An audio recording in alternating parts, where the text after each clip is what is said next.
जाओ सिंहराज।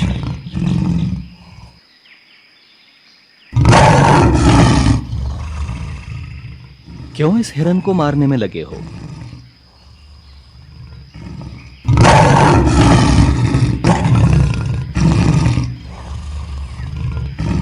हे सिंहराज, संभल जाओ। ये जो तुम हिंसा में आनंद ले रहे हो, ये तुम्हारा असली रूप नहीं है। तुम्हें अपने असली रूप की पहचान ही नहीं है। सिंहराज, सुनो और जानो, तुम्हारे क्रोध और घमंड के कारण किस तरह तुम्हें यह सिंह के रूप में जन्म मिला है। इस हिंसक रूप में रत रहने से तुमने अपने असली रूप को भूलकर अहंकार को ही अपनी पहचान बना लिया है।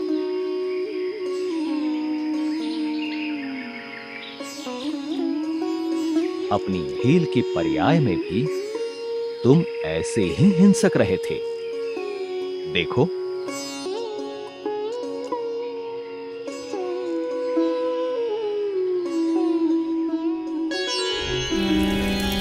भीलों के सरदार पुरुरवा की जय हो।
तुम्हारे किसी पिछले पुण्य की वजह से भील की पर्याय में भी तुम्हें मुनि महाराज के दर्शन का सौभाग्य मिला।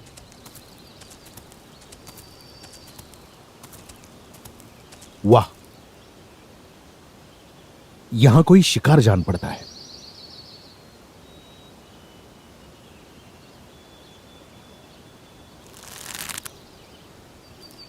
रुकिए स्वामी, हमारे आने पर भी ये शांत कैसे हैं? अपनी जान बचाने के लिए भागने की कोशिश भी नहीं कर रहा है। ये कोई सामान्य प्राणी नहीं हो सकता। बात तो सही है। आओ चलकर देखें। ये तो कोई वन देवता दिख रहे हैं। हां, इनका रूप कितना सौम्य और शांत लग रहा है। प्रणाम महात्मन।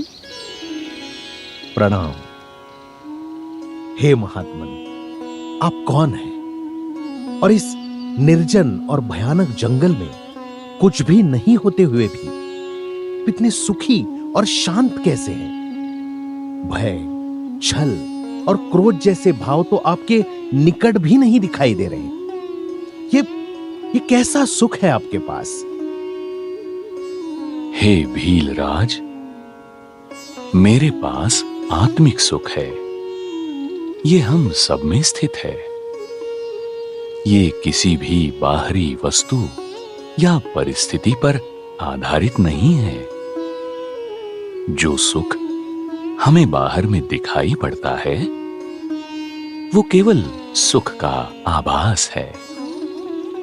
आकाश में चमकते हुए तारों की तरह वो क्षणिक है और अंत में खत्म हो जाता है। अंतरंग सुख ही सच्चा सुख है और वो हमेशा बना रहने वाला है।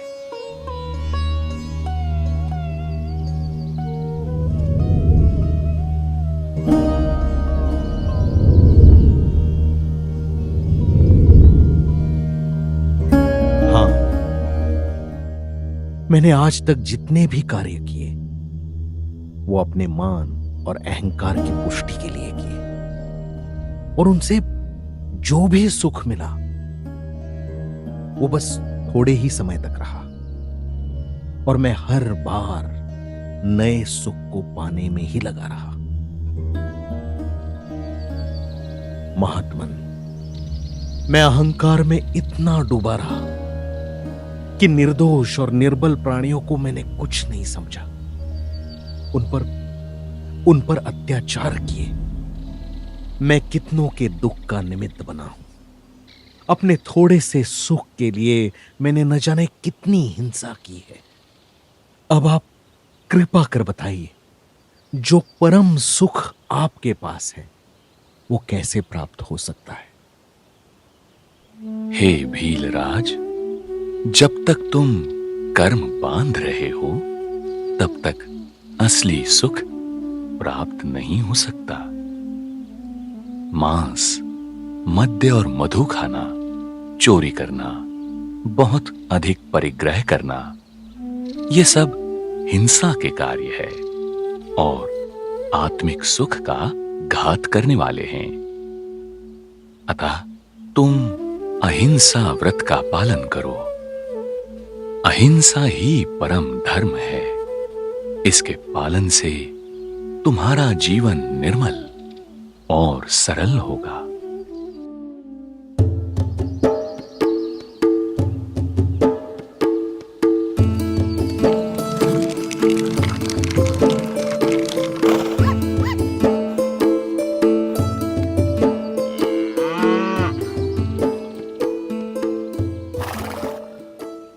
वनराज, भील की पर्याय में तुमने हिंसा तो छोड़ी, लेकिन अभी सच्चे सुख के अनुभव से तुम अनभिज्ञ थे, और फिर कई जन्मों के बाद तुमने जो अहिंसा का व्रत लिया था, उसके प्रभाव से तुम युग के आदि तीर्थंकर, जिन्हें ब्रह्मा, विष्णु एवं महेश के नाम से जानते हैं, ऐसे ऋषभ देव के पौत्र मरीचि हुए।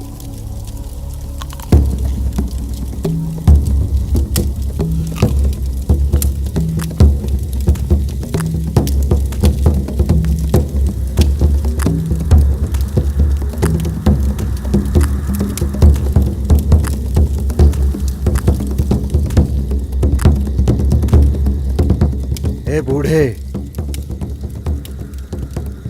क्या तुम्हें हम दिखाई नहीं दे रहे, जो तुम हमें बिना प्रणाम किए ही जा रहे हो? जानते हो हम मारीची है, मारीची, चक्रवर्ती राजा भरत के पुत्र। हाँ, और ये भी जानता हूँ कि आप स्वयं आदिनाथ स्वामी के पौत्र हैं। अहंकार से भरकर तप करने से ये जरूरी नहीं कि आपको सम्मान मिल ही जाए, और यदि आपको इससे कुछ सिद्धियां मिल भी जाएं, तो भी आप असली अध्यात्म तक नहीं पहुंच पाओगे। इससे तो आपका अहंकार ही पुष्ट होगा। जो वास्तविक श्रमण है, उसकी आत्मा पर अहंकार की धूली नहीं लगी होती। बस, बहुत हो गया। तुम कौन होते हो मुझे सिखाने वाले? चले जाओ यहां से। खोटे तप के करने से जो सिद्धियां तुम्हें मिली, उसके बल पर तुमने अधर्म फैलाया और 363 मिथ्या पंथों की भी शुरुआत की।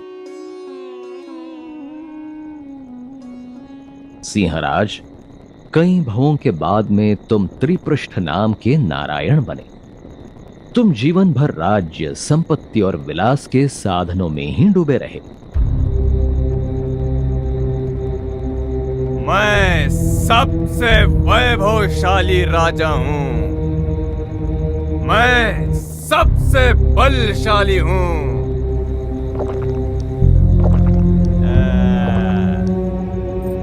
और दो।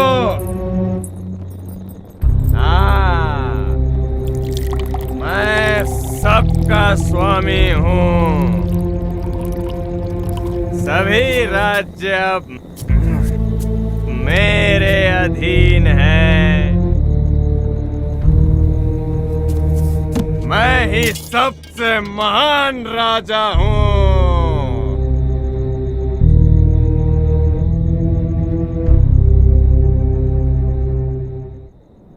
देखा सिंहराज, इसी अहंकार और क्षणिक सुख को ही सच्चा मानने के कारण तुम आज सिंह बने हो और इन निर्बल प्राणियों को मारकर अपने आप को बलशाली समझ रहे हो। यदि सच में बलवान बनना चाहते हो तो अपने ही भीतर जो कमियां हैं उन पर विजय प्राप्त करो और परम विजयी बनो। जरा अनुभव करो, हर जन्म में तुम वही थे, केवल तुम्हारा शरीर बदल रहा था। तुम बार बार जन्म ले रहे हो केवल एक तृष्णा के कारण। जिसे तुम सुख मान रहे हो वो सच्चा सुख नहीं है। शुद्ध स्वरूप तो स्वतंत्र होता है, उसमें भोग की इच्छा, विलासिता, राग, अहंकार, छल, ईर्ष्या या लालच आदि भाव नहीं होते। वह तो अनंत ज्ञान और आनंद से भरा और अपने आप में पूर्ण है। जो वास्तविक सुख है वो तुम्हें अपने अंदर ही ढूंढना होगा। हे भव्य जीव, अपने आप को पहचानो। अब तुम इस सत्य को स्वीकार करो और भेद विज्ञान करके अपने सच्चे स्वरूप पर श्रद्धान करो। यही सम्यक दर्शन है और महान कल्याणकारी है। अब तुम्हारी आयु कुछ ही समय की शेष बची है।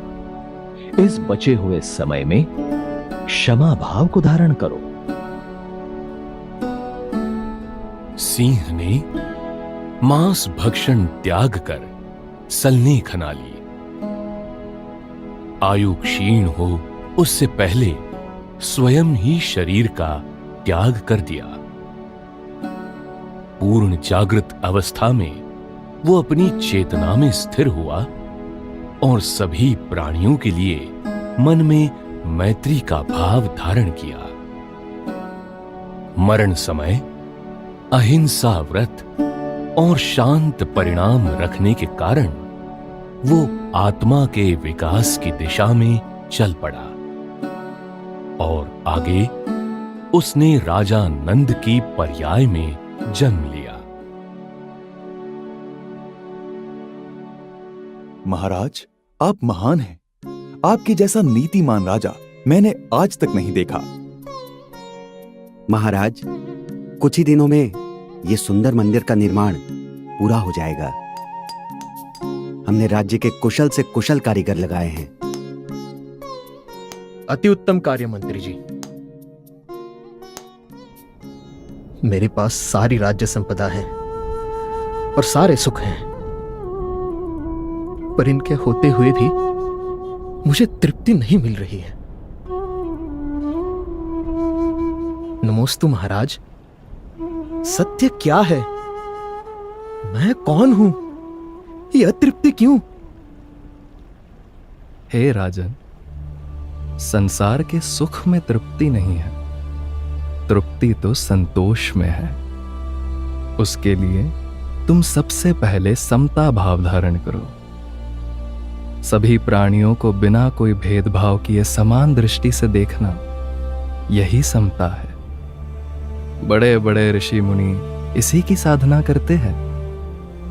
सभी प्राणी अपनी स्वयं की आत्मा का कल्याण करने के लिए एक समान स्वतंत्र है और समान शक्ति भी रखते हैं।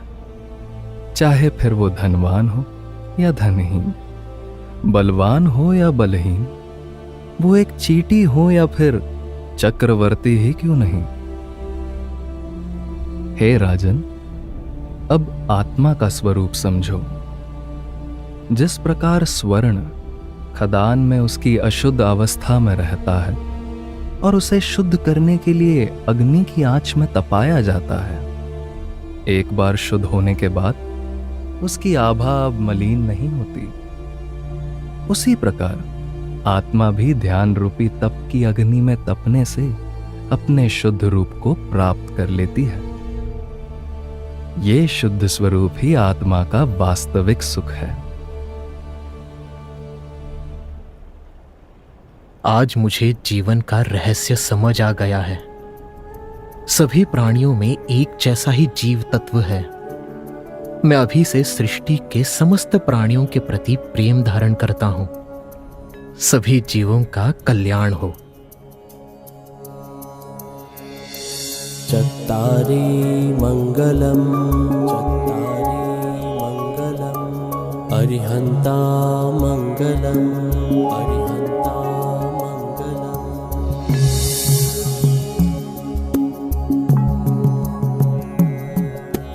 राजा नंद के रोम रोम से करुणा का झरना बहने लगा और उसी समय उन्हें तीर्थंकर पुण्य प्रकृति का बंध हुआ। मंगलम मंगलम अरिहंता मंगलम। अब आगे चलकर वो धर्म चक्र को चलाने वाले और सभी प्राणियों को कल्याण का मार्ग दिखाने वाले तीर्थंकर महावीर की पर्याय में जन्म लेते हैं।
राजा सिद्धार्थ की जय हो। महारानी त्रिशला पधार रही हैं। महारानी, आपको देखकर बड़ी प्रसन्नता हुई। स्वामी, रात्रि के अंतिम प्रहर में मुझे अति प्रसन्नता प्रदान करने वाले 16 स्वप्न दिखाई दिए।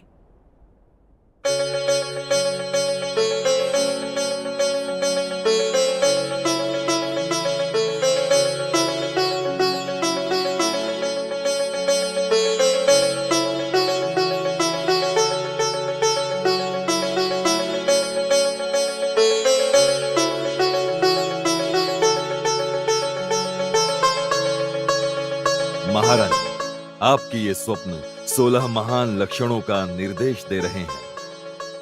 नाथ, आप कृपा करके मुझे इन स्वप्नों का अर्थ बताइए। रानी, आप महान सौभाग्यशाली हो। आपके गर्भ से जन्म लेने वाला बालक साक्षात तीर्थंकर होगा, धर्म चक्र का संचालक होगा।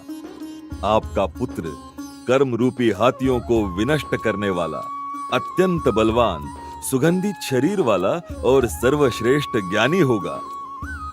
वो धर्म रूपी अमृत वर्षण से जीवों को प्रसन्न करने वाला और अज्ञान रूपी अंधकार का विनाशक होगा। वो स्वयं परम सुखी होगा और सब प्राणी मात्र के लिए भी कल्याणकारी होगा।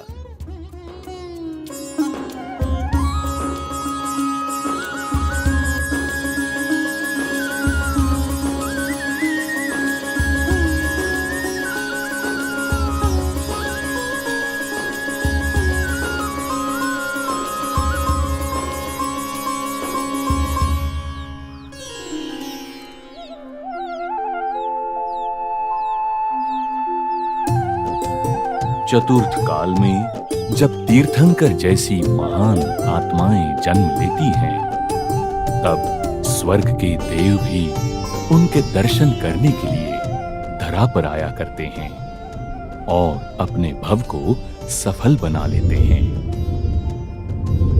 राजा के महल का आंगन देवों से भर गया। स्वयं इंद्रदेव भी पधारे।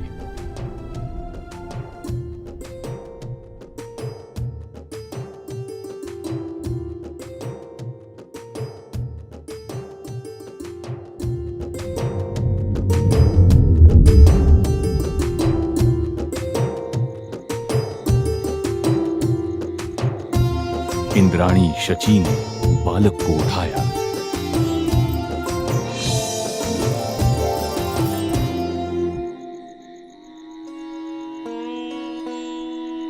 स्वामी, आपके शुभ हाथों से इस अति शुभ बालक का पांडुक शिला पर अभिषेक होना है।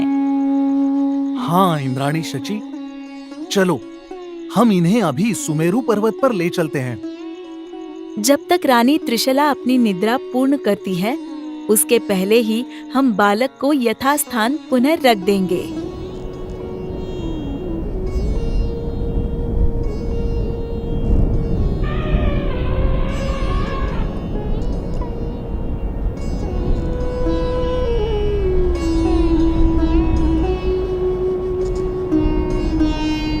अहो भाग्य मेरे, जो मुझे आज तीनों लोकों के होने वाले नाथ का समागम मिला। मैं अनेक नेत्र बनाकर भी इन्हें देखूं, तो भी मन नहीं भर रहा है।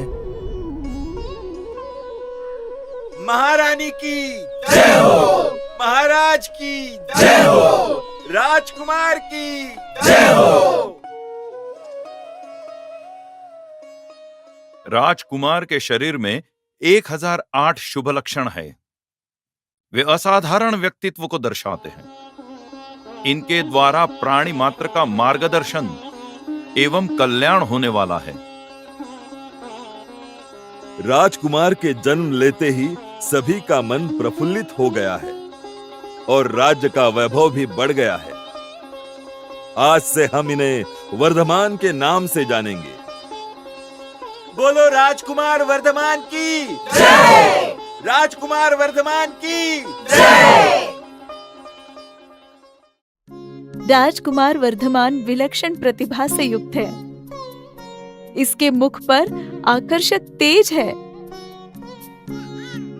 वर्धमान, बताओ बिजली के समान चंचल कौन है?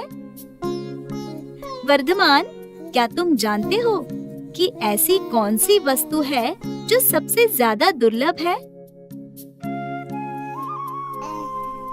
अच्छा बताओ वर्धमान, इस पूरे संसार में सबसे सुंदर क्या है?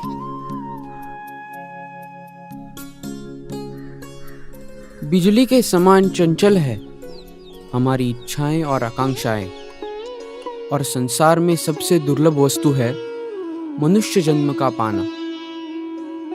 और इस पूरे संसार में सबसे सुंदर एक ही चीज है, और वो है सम्यक दर्शन से परिपूर्ण मानव का आचरण। एक बार वर्धमान अपने मित्रों के साथ खेल रहे थे।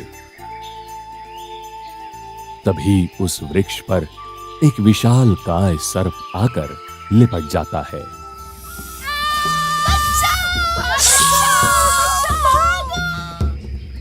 बच्चों, वर्धमान, पास मत जाओ। वर्धमान बिना डरे उस सर्प के फन पर आरूढ़ होकर उसके साथ खेलने लगे, जैसे कोई बालक अपनी माता की गोद में खेलता है। ये देख वो सर्प भी आश्चर्य करता है और अपने वास्तविक संगम देव रूप में आकर प्रभु की स्तुति करता है।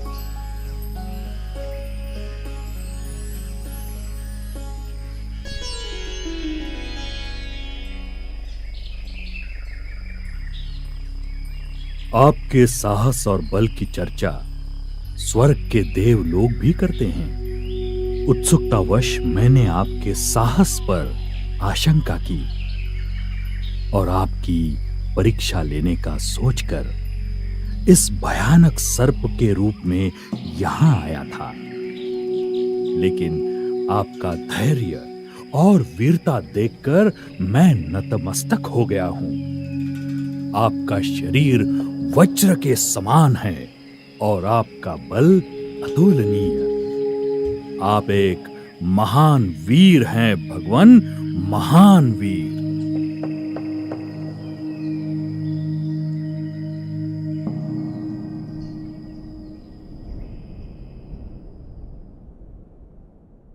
आइए राजकुमार, हम आप ही के बारे में चर्चा कर रहे थे। वर्धमान, समय आ गया है। अब तुम विवाह योग्य हो गए हो। वर्धमान, सारी प्रजा तुम्हारे विवाह के लिए बड़ी उत्सुक है। माता, मुझे अब और बंधनों में मत बांधो। मुझे स्वयं को कर्म बंधन से भी अलग करना है। ये शरीर आज युवावस्था में है, कल वही वृद्ध हो जाएगा। केवल आत्म शक्ति ही अजर अमर है। धन, बल, मान, ऐश्वर्य, ये कुछ भी ठहरने वाला नहीं है। ये वैभव, ये संसार के भोग मुझे रुचिकर नहीं लगते। मैं आत्म कल्याण की ओर बढ़ना चाहता हूं। मुझे आज्ञा दो माता।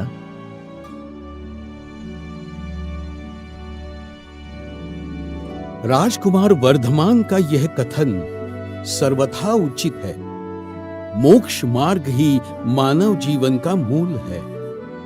आप इन्हें जिन दीक्षा लेने के लिए आशीर्वाद दीजिए महाराज।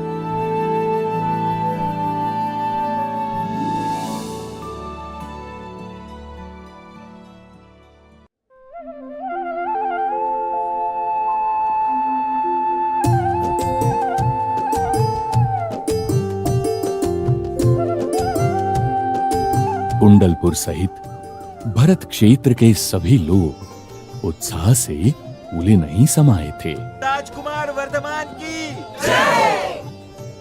दीक्षा का विचार हृदय में आते ही पांचवें स्वर्ग के लोकांतिक देव बड़े हर्ष के साथ दीक्षा उत्सव मनाने के लिए धरती पर आते हैं।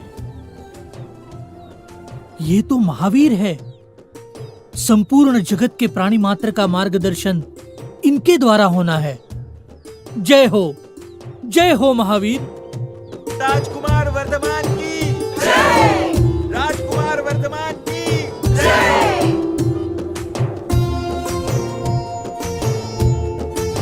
राजकुमार वर्धमान की जय।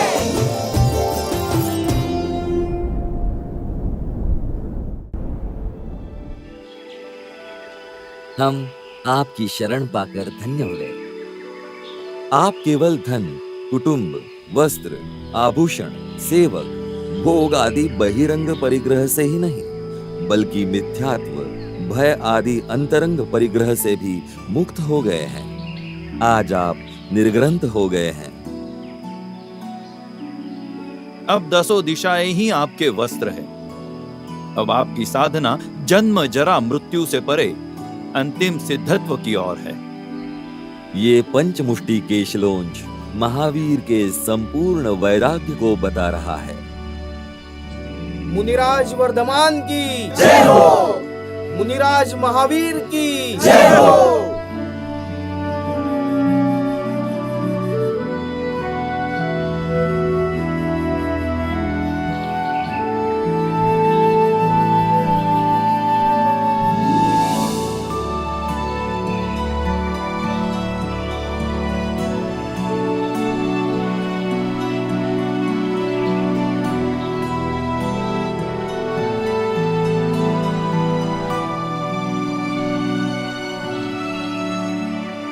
हे स्वामी नमोस्तु। अत्र अत्र अत्र तिष्ठ तिष्ठ तिष्ठ। आहार जल शुद्ध है। मुनिराज वर्धमान की जय हो।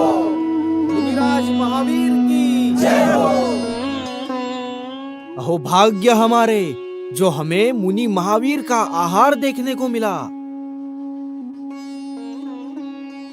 देखो देखो, देवों द्वारा पंचाश्चर्य किए जा रहे हैं। हाँ देखो, पुष्प वृष्टि, रत्न वृष्टि। महावीर अनेक वन उपवनों से विचरण करते थे। सिंह के समान निर्भीक होकर कभी भयानक निर्जन वन में, कभी शमशान में, तो कभी अंधेरी गुफाओं में तप करते थे। वर्षा काल में वृक्ष के नीचे, शीतकाल में नदी के तट पर और ग्रीष्म काल में पर्वत की शिला पर उपवास सहित ध्यान करते थे। मुनिराज महावीर ने इस प्रकार मौन पूर्वक 12 वर्ष तक तपस्या की और फिर एक दिन नमः श्री वर्धमान